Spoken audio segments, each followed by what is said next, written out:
Depois de apresentar aquela introdução da primeira lição ao livro de Isaías, quem era Isaías, em que contexto ele estava, os reinos que ele estava, os vários reis que trouxeram a corrupção, trouxeram a idolatria para o meio do povo, desagradou a Deus, fez o que era mal aos olhos do Senhor. Vamos começar agora a estudar o livro de fato por partes.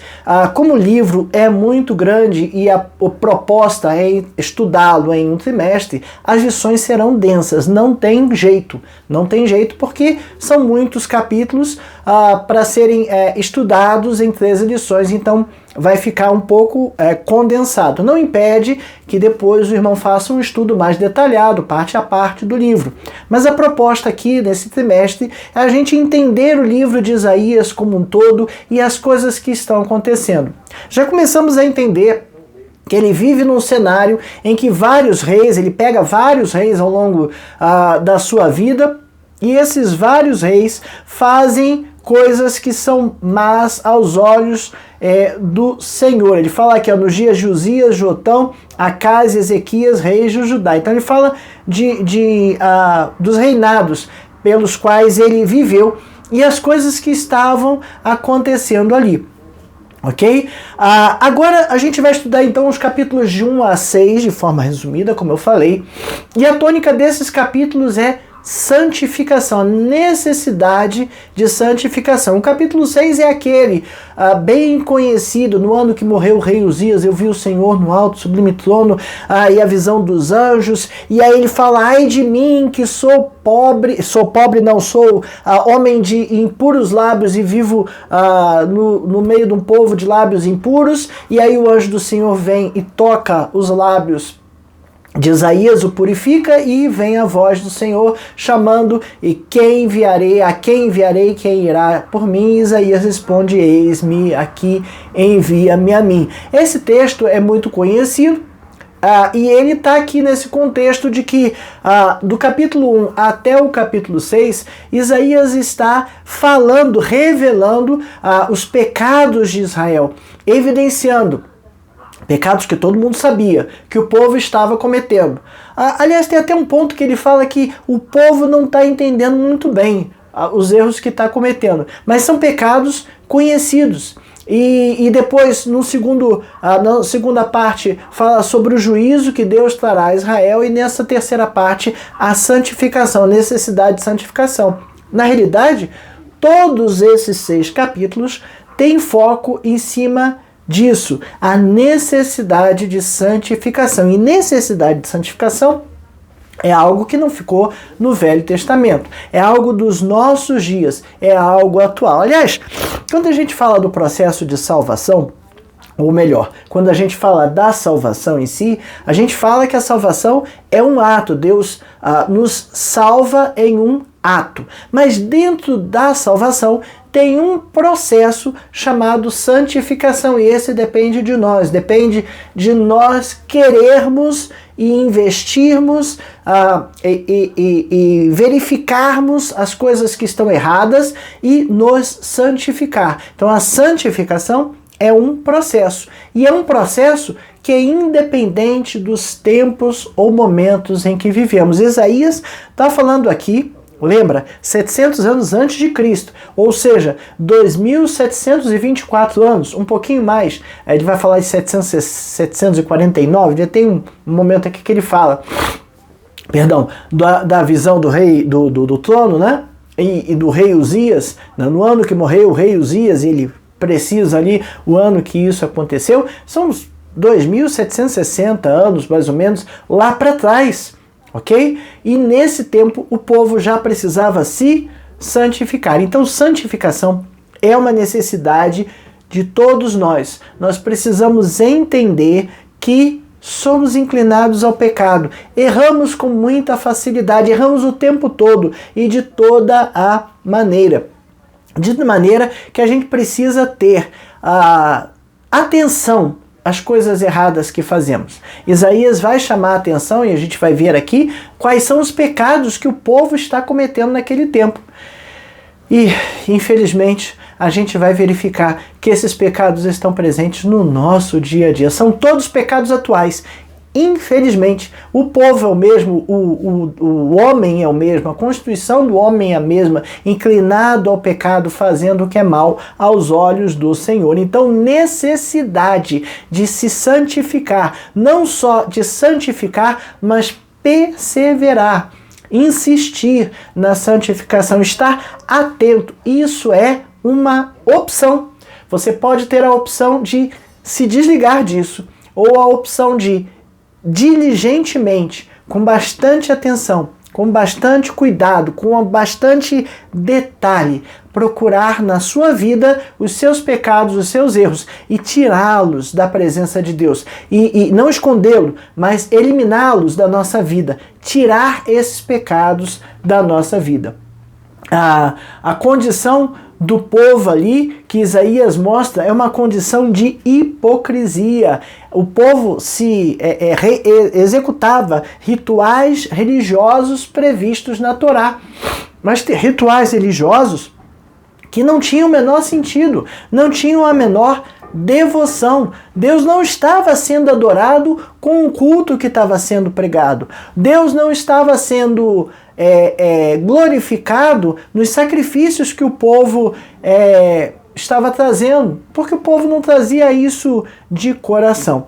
E aí, o tema aqui, a santificação, necessidade de santificação, começa ali até o capítulo 2, ou no capítulo 2, declarando que o orgulho do homem será abatido. No capítulo 3 vai falar, 3 e 4, vai falar do dia do Senhor, o dia da justiça, o dia que o reino de Deus será finalmente estabelecido. No capítulo 5, ele fala da parábola da vinha má e fala de 6 ais, né? Evidenciando coisas que o povo está fazendo.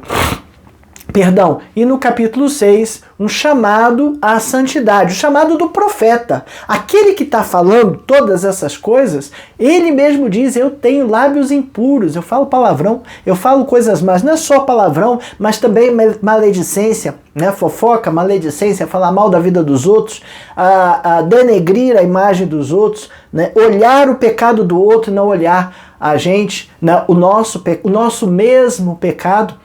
Isso é ter lábios impuros, né? E o profeta vai falar, ai de mim, porque eu sou assim, o povo é assim, e eu vi a glória do Senhor. E aí Deus vai santificá-lo, vai purificá-lo e vai fazer um chamado a trabalhar, né? E é importante que o próprio profeta, aquele que está escrevendo da parte de Deus para o povo, reconhece que ele mesmo é pecaminoso, a sua pecaminosidade pessoal. E Deus vai transformar esse profeta, esse que é pecador e que reconhece sua situação de pecaminosidade, em alguém corajoso e disposto a proclamar a mensagem divina. Veja, sempre que a gente proclama a mensagem de Deus, a gente corre um risco muito grande, porque nós somos errados, nós erramos o tempo todo. E a gente tem que falar de coisas santas e puras de Deus. Isso evidencia o nosso erro, o erro de quem está falando. Né? Porque ele está falando, mas ele não é assim. Ele fez aquilo aquele dia, ele fez aquilo aquele outro dia. Mas nós temos que falar da Bíblia, falar da palavra de Deus e reconhecer que nós somos pecadores e nós precisamos de Deus para as nossas vidas.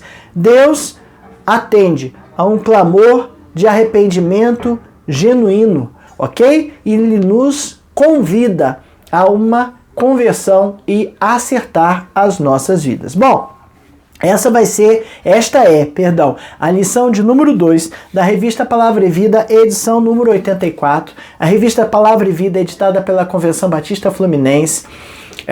Ela está disponível em PDF, você pode clicar e baixar lá, Palavra e Vida, batistasfluminense.org.br. Você entra lá no site da Convenção Batista Fluminense e baixar a revista em PDF. Eu consegui aqui em papel a revista.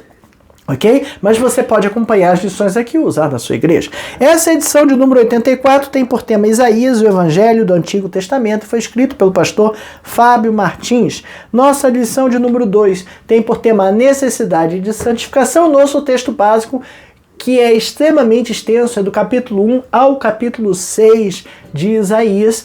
Ok? Não dá pra gente ler aqui no vídeo, senão não consigo comentar a lição como um todo, mas eu recomendo a você que pause o vídeo, leia esses 6 capítulos, ou então, à medida que a gente for comentando, vá lendo os capítulos todos, mas ao final da lição, leia todo o contexto. Algumas coisas talvez parecem um pouco mais difíceis de entender, mas o contexto geral, a ideia geral, você vai conseguir entender. Então, eu estimulo você a parar o vídeo, se necessário, ler o capítulo e voltar depois. Ou então assista tudo, leia os capítulos e assista repetindo cada parte, enfim. Leia, porque é importante ter o domínio do texto sobre o qual nós estamos estudando ou ensinando. Nosso primeiro tópico vem falar de uma expressão que aparece repetidamente. Naquele dia o Senhor será exaltado. E ele tem por tema aqui o capítulo 2 de Isaías. A expressão naquele dia, ela é repetida 1, 2, 3, 4, 5 vezes. Ele mostra aqui 5 versículos durante o capítulo 2 de Isaías que isso aparece.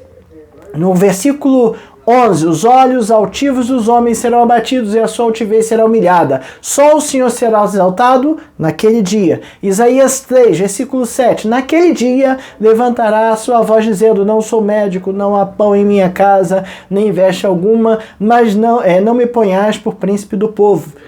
Capítulo 3, versículo 18. Naquele dia tirará o Senhor o efeito dos anéis dos tornozelos e as toucas dos ornamentos em forma de meia-lua. Capítulo 4, versículos 1 e 2. 7 mulheres naquele dia lançarão mão de um homem, dizendo, nós mesmas, de nosso próprio pão nos sustentaremos e do que é nosso nos vestiremos. Não somente queremos ser chamadas pelo seu nome, tira o nosso próprio. Versículo 2. Naquele dia, o renovo do Senhor será a beleza de sua glória, o fruto da terra, orgulho, adorno, para os de Israel que forem salvos. Então, mostrei aqui 1, 2, 3, 4, 5, 6, né? 5 versículos. 1, 2, 3, 4 e 5. 5 versículos em que aparece naquele dia no livro de Isaías. E naquele dia faz referência ao dia do Senhor, o dia em que Deus reinará sobre todas as nações. Ou seja, haverá um momento em que tudo terminará. Tudo terreno terminará, todas as nações perderão seus poderes e o reino do Senhor será estabelecido. Isaías está falando disso lá no Velho Testamento. Ok? Será estabelecido uma época de porvir, a cidade do Senhor no cimo dos montes, e o povo de Deus terá a missão de servir como condutor às nações do Senhor. No versículo Isaías 2, nos últimos dias acontecerá que o monte da casa do Senhor será estabelecido no cimo dos montes, e se levará sobre os outeiros, e para ele afluirão todos os povos. Então a gente está falando do reino de Deus estabelecido no final dos tempos. Versículo 3, capítulo 2, 3. Irão muitas nações e dirão, vinde e subamos ao monte do Senhor e à casa do Deus de Jacó, para que nos ensine os seus caminhos. Casa do Deus de Jacó. Andemos pelas suas veredas, porque de Sião sairá a lei e a palavra do Senhor de Jerusalém. Ele julgará entre os povos e corrigirá muitas nações. Todas converterão as suas espadas em rédeas e arados em lanças e em podadeiras. Uma nação não levantará espada contra outra nação, nem aprenderão mais a guerra. Vinde, ó casa de Jacó, e andemos na luz do Senhor.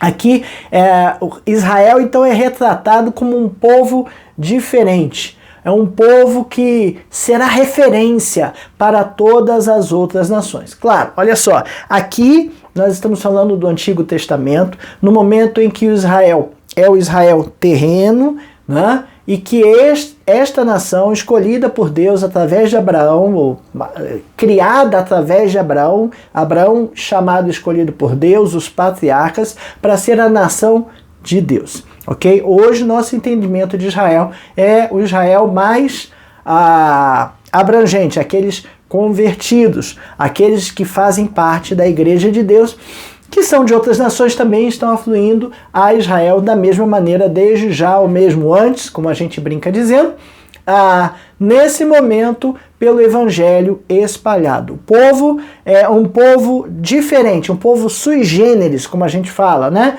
Muitas nações vão vir até Israel. E esse povo, vai ensinar as suas veredas, né?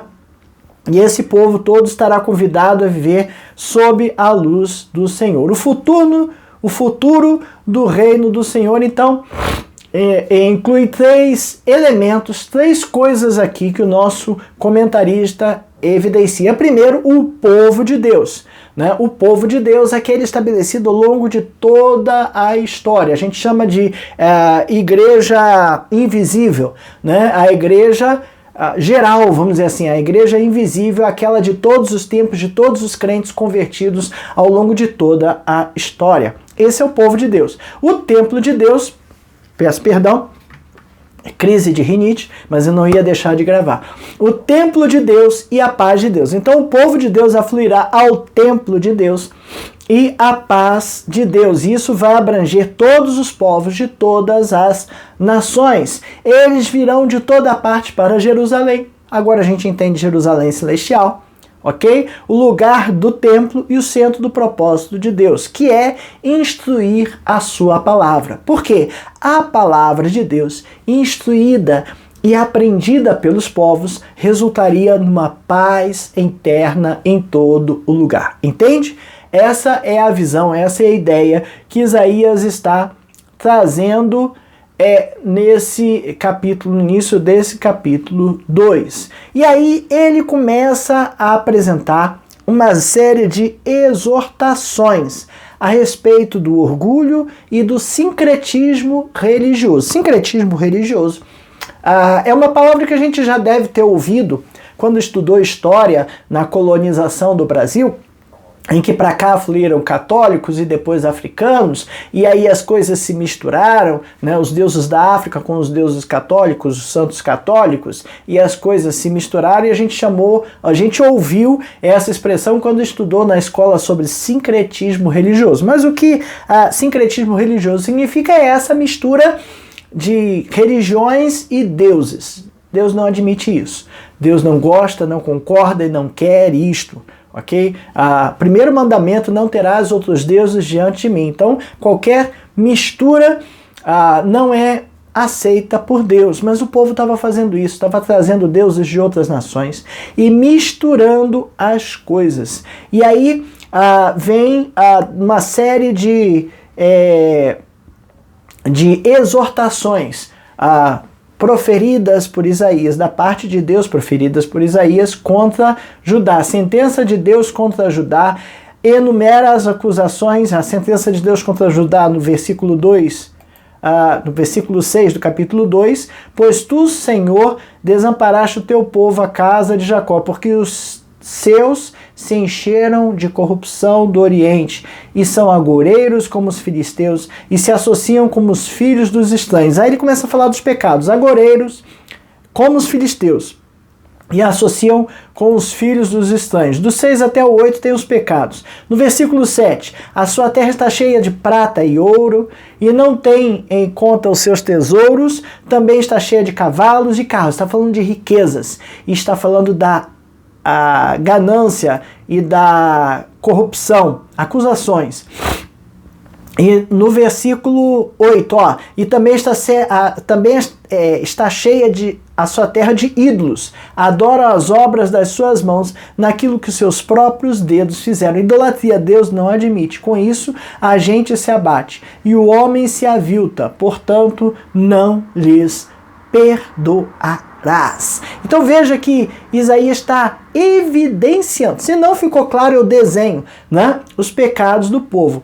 E aí do versículo 10 ao 22, que eu não vou ler agora nesse momento, mas vou ler algumas partes daqui a pouco, ele faz uma ligação destes pecados, todos eles que ele falou, sentença contra Judá, estas acusações de idolatria, acusações de secretismo religioso, agoreiros, né, de corrupção, de avareza, prata e ouro, tesouros, cavalos, se enchendo de riquezas, ele faz ligação logo a seguir, nos versículos 10 a 22, com a descrição do dia do Senhor. Quando Deus vier e seu reino for estabelecido, todas essas coisas serão quebradas. Então, cuidado, vocês estão andando para o caminho errado. É isso que Isaías está tentando dizer aqui.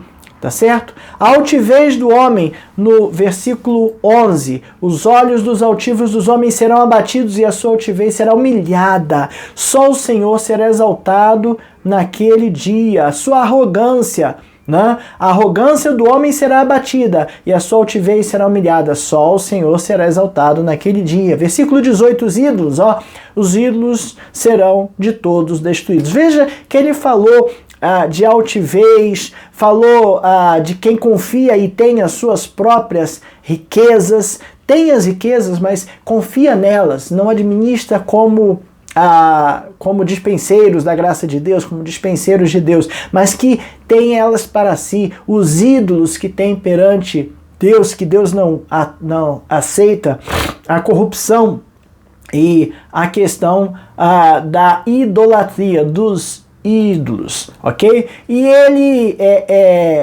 e todas essas coisas, né, a altivez do homem, a arrogância, a idolatria, concorrem com a adoração ao Senhor.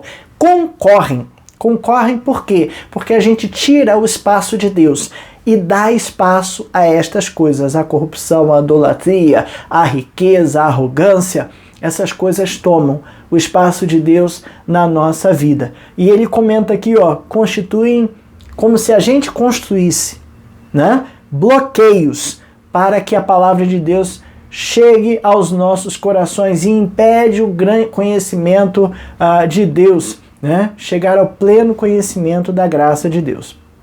Somente o Senhor será exaltado naquele dia. Está repetido no versículo 11 e 17 que eu li para você. Somente. Não haverá ídolos, não haverá riquezas, não haverá nada dessas coisas, porque quem será exaltado será apenas o Senhor. E o conselho no versículo 22 se afaste do homem cujo fôlego está nas suas narinas. Aquele que acha que é suficiente porque tem riquezas, porque tem poder, porque é arrogante, porque pela sua corrupção ganha recursos, pisa nos outros, se afaste.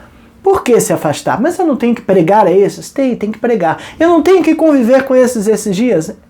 A gente acaba sendo obrigado a conviver, mas cuidado, porque quando a gente convive, a gente começa a concordar com as coisas que estas pessoas fazem e Deus não se agrada disso, né? Não posso concordar ou comungar, né, com as coisas que Deus condena. Eu tenho que me afastar dos avarentos para eu não me tornar avarentos. Eu tenho que me afastar dos idólatras para que eu não crie ídolos nos nossos corações. E agora, para pensar.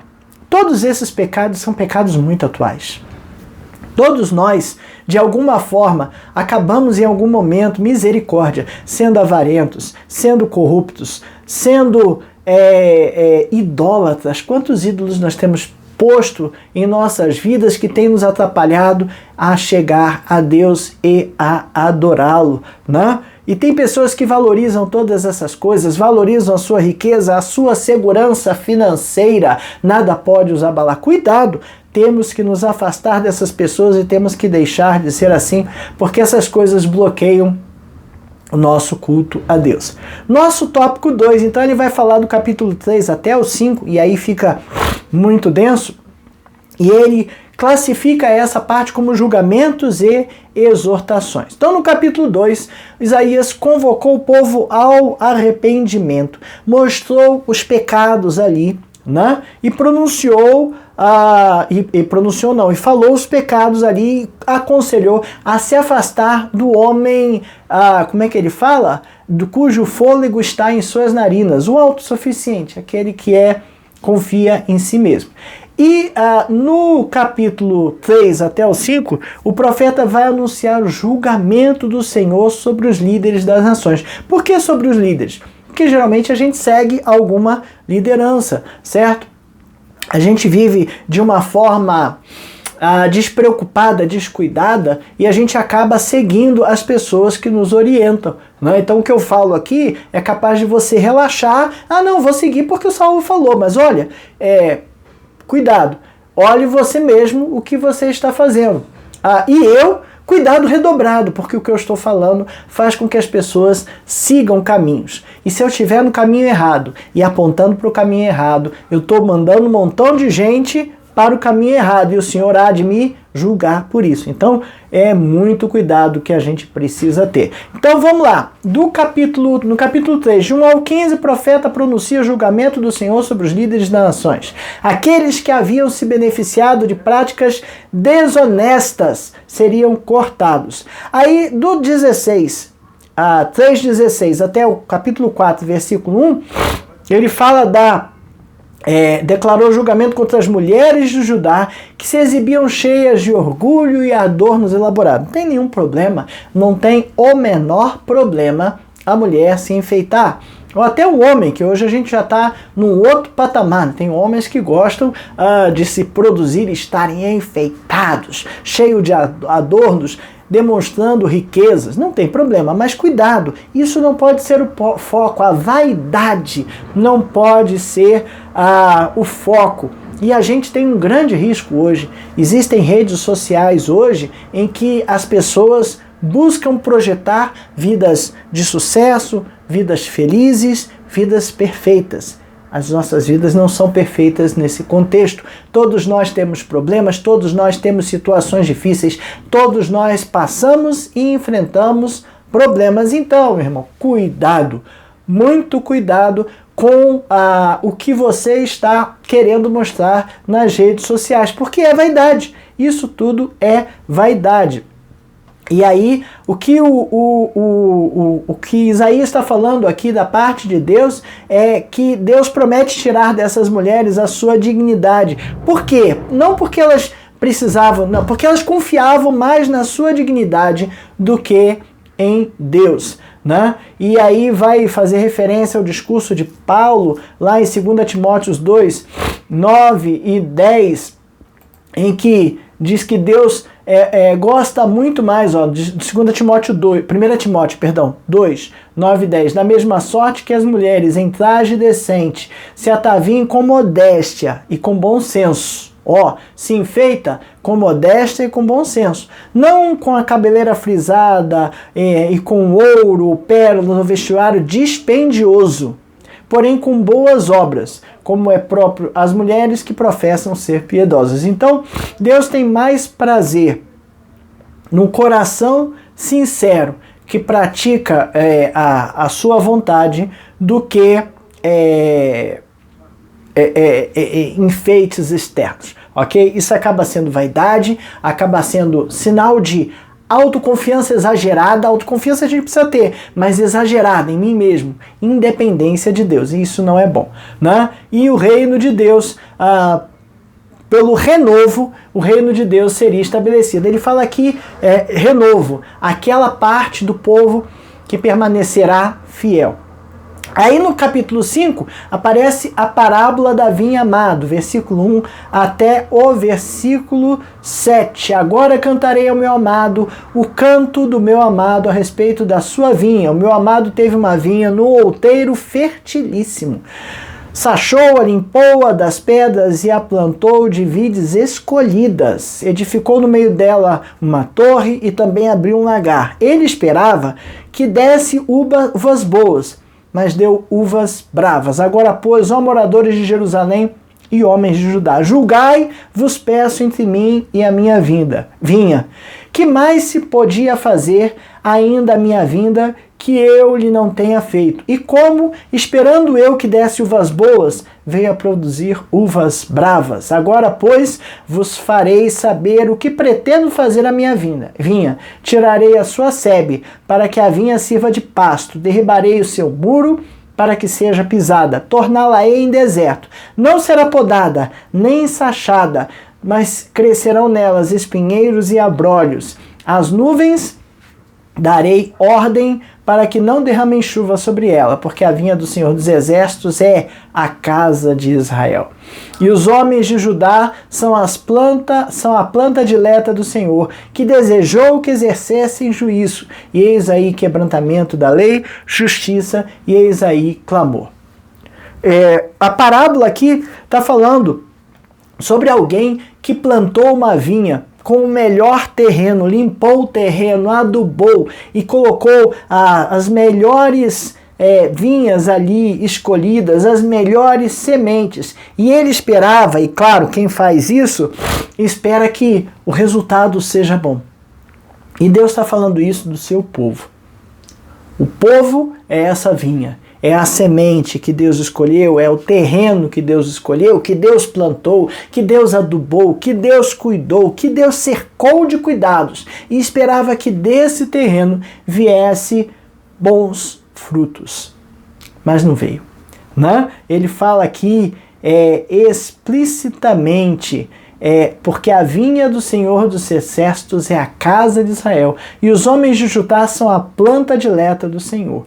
Este desejou que exercessem juízo, mas eis aí quebrantamento da lei. Justiça e eis aí clamor. Veja, ainda não exerceu juízo. Deus ainda não exerceu juízo contra a casa de Judá.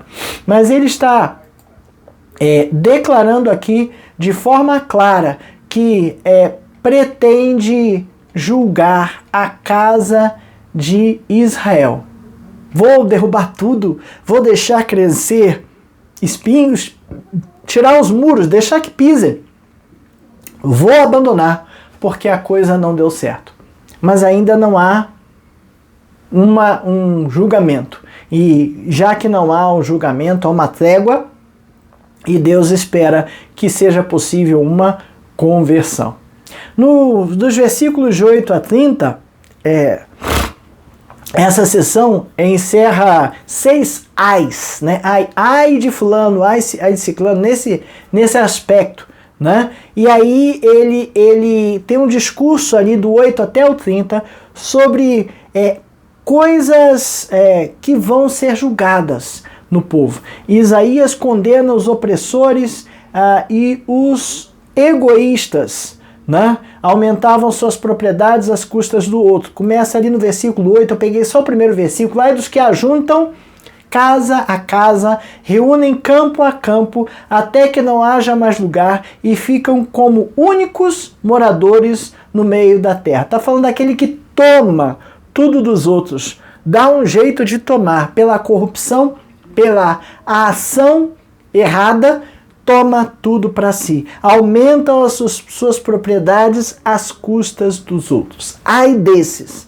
O outro ai dos bêbados, e aí começa ali no 11, ai dos que se levantam pela manhã e seguem a bebedice e continuam até a alta noite, até que o vinho os esquenta. Não está falando só de beber, mas está falando daqueles que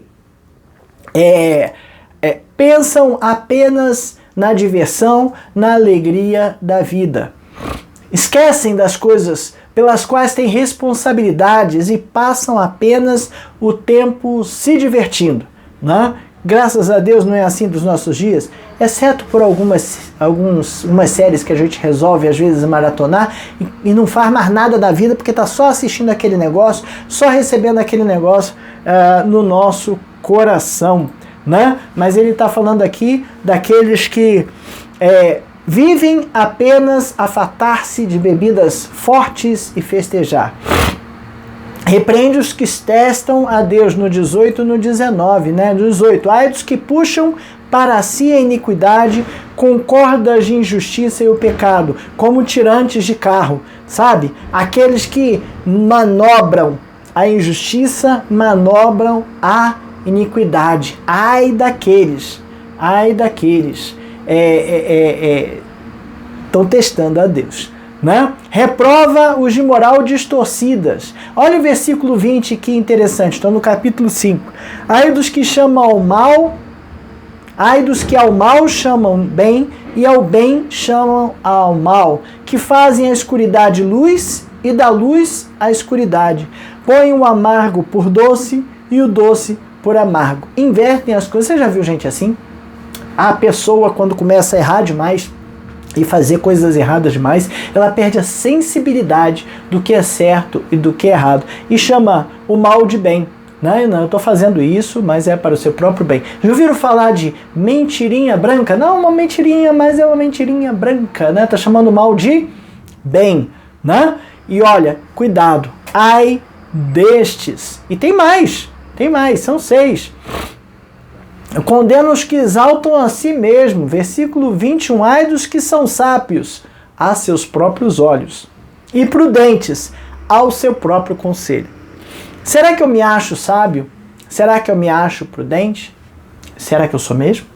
Né? É esse ai aí que Isaías está fazendo. Está falando. Cuidado, cuidado. Cuidado por se achar sábio, cuidado por se achar prudente. Ok? Versículo 22 e 23, admoesta os oportunistas que tiram direitos dos indefesos. Ai dos que são heróis para beber vinho e valentes para misturar bebidas fortes, os quais por suborno justificam perverso e ao justo negam justiça. Corrupção é declarada aqui. Cuidado. Deus trará justiça para todos eles. Perceba que Isaías está falando de corrupção, está falando de moral distorcida, está falando de que pessoas acham que não tem nada a ver certas coisas e chamam algumas coisas de mal, mas é bem, de bem, mal. A gente tem visto isso nos nossos dias, né? Pessoas seguras de si, que exaltam-se a si mesmos, pessoas oportunistas, né? Pessoas que manobram as coisas para se dar bem. São todos pecados muito atuais. Que tristeza, né? O homem não muda, o homem não se converte, o homem não se emenda. Mas Isaías está falando isso contra todo Israel. Israel, que é para ser líder das nações, né?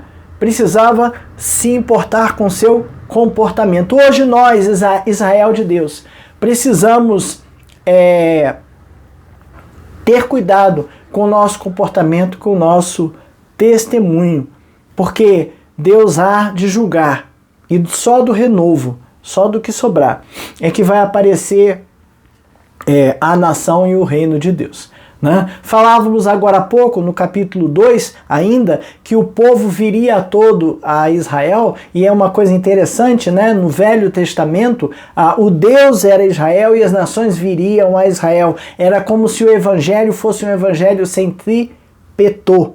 Né? Hoje o evangelho é centrífugo, deixa eu esclarecer. Né? Centrífuga, talvez você já tenha ouvido falar, eu tenho aqui em casa um negócio de secar folhas. Né? A gente bota ali o cestinho, ele gira em alta velocidade e joga a água para fora. A máquina de lavar, quando está centrifugando, né? Ela gira em alta velocidade, joga a água para fora e recolhe. Esse é o movimento de dentro para fora. Esse é o movimento centrífugo. O centrípeto é o movimento ao contrário, o movimento que atrai para o centro as coisas. No Velho Testamento, o evangelho era centrífugo. As nações viriam a Israel. No Novo Testamento, Jesus mandou a gente ir por todos os povos, pregar a todas as nações. E agora o evangelho é centrífugo, ou seja, a gente tem que espalhar o evangelho. Ok? Mas continuamos sendo o povo de Israel, e o povo vem a nós no sentido de que vão aprender conosco o comportamento, e para isso nós temos que ter santidade e sermos exemplos.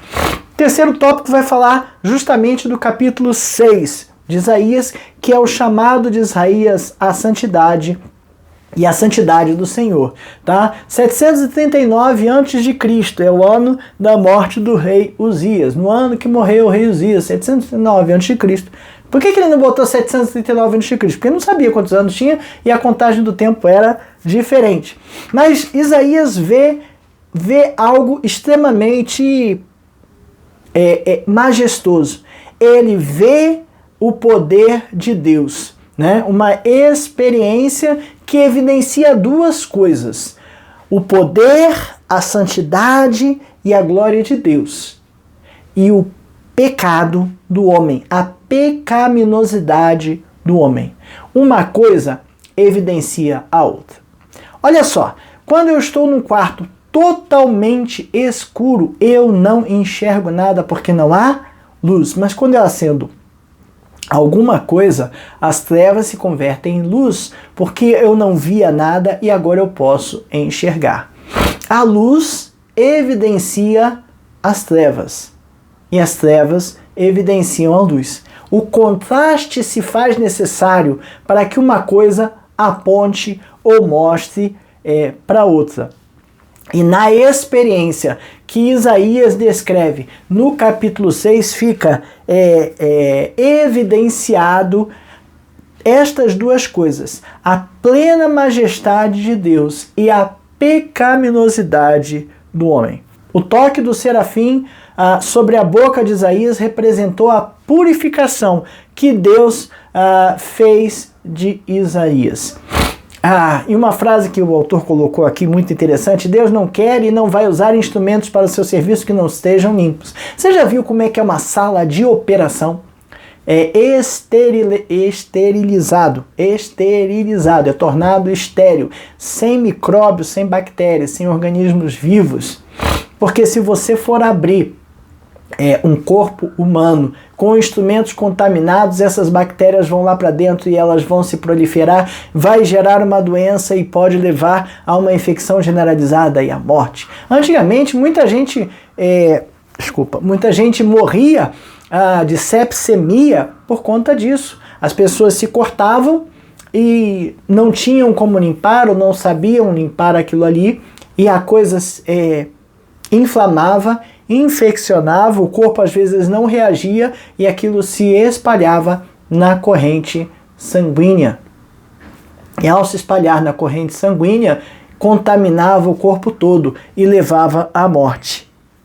Então, não pode fazer uma cirurgia, não pode mexer no corpo com um instrumento contaminado, porque isso vai causar uma infecção generalizada. E Deus, da mesma forma, não vai usar instrumentos para sua obra que estejam impuros ou contaminados. Por isso, o anjo vai e pega a brasa e toca na boca de Isaías. Isaías colocou como o seu pecado principal os seus lábios impuros. E aí o anjo vai purificar os seus lábios, né? E na sequência vem a pergunta: a quem enviarei? E quem irá por mim, depois de purificado? E aí Isaías responde: eis-me aqui, envia-me a mim. Veja, purificação seguida de comissionamento, chamado e aceitação. A passagem, apesar de parecer pessoal para Isaías, é algo que fala aos nossos corações e fala às nossas vidas. Primeiro, a gente precisa reconhecer que somos pecadores e precisamos pedir a Deus que nos purifique, porque não podemos servir ao Senhor se não estivermos purificados. E depois, sendo chamados, qual é a nossa resposta? Né? A nossa resposta é: eis-me aqui, envia-me a mim? Precisamos responder desse jeito. A santidade de Deus é proclamada de forma tríplice. E aí a expressão que aparece ali é o santo, santo, santo. No hebraico, a repetição tripla quer dizer um superlativo, é santíssimo. Né? Santo, santo, santo é o Senhor. E o nosso autor vai nos chamar a atenção que essa expressão tríplice só aparece depois de Apocalipse 4:8. Nenhum outro atributo de Deus é declarado dessa forma. Vamos entender, né? Santíssimo é o Senhor. É muito mais do que santo, é muito mais do que limpo, é limpíssimo. É muito mais do que separado, é separadíssimo. É muito distante. A gente separa algumas coisas dentro de casa, né? Mas com uma separação limitada. A gente separa a comida na cozinha e as coisas que não prestam no banheiro, mas há uma limitação de espaço ali. Não é isso? A gente evita misturar, porque dá ruim. Mas as coisas de Deus são separadíssimas. Ele é santíssimo. É uma expressão de perfeição. Ok? Bom, a mensagem inicial que Deus transmitiu por meio de Isaías proclamava a falta de compreensão dos povos. Eles iriam persistir em seu pecado sem ser capazes de ver, ouvir ou entender o propósito de Deus para suas vidas. É por isso que Isaías vai evidenciar e falar todas estas coisas de forma clara, tá certo? Para que o povo entenda, né? No versículo 11, até quando, Senhor, o povo vai continuar desse jeito, né? O povo obstinado sofrerá grande desolação, mas também é uma promessa para o remanescente, aquele que permanece fiel. E a gente precisa ter cuidado com isso, porque o remanescente, apesar da devastação que Deus fará, né? O remanescente vai brotar novamente. E nós temos que ter cuidado para que sejamos e estejamos nesse remanescente. O que é remanescente? É aquela parte fiel do povo de Deus. Nós precisamos ter cuidado com isso. Conclusão, dos capítulos 2 ao capítulo 6, convergem para a mesma direção. Eles condenam o agir pecaminoso e errado do homem, anuncia o dia do Senhor, fala da indiferença do homem com o dia do Senhor, com a eternidade. Será que a gente tem sido indiferente a isso? A gente vive pensando na eternidade e entendendo que haverá um julgamento de Deus naqueles dias? E será que a gente tem pensado nisso e entendido e julgado as coisas dessa natureza?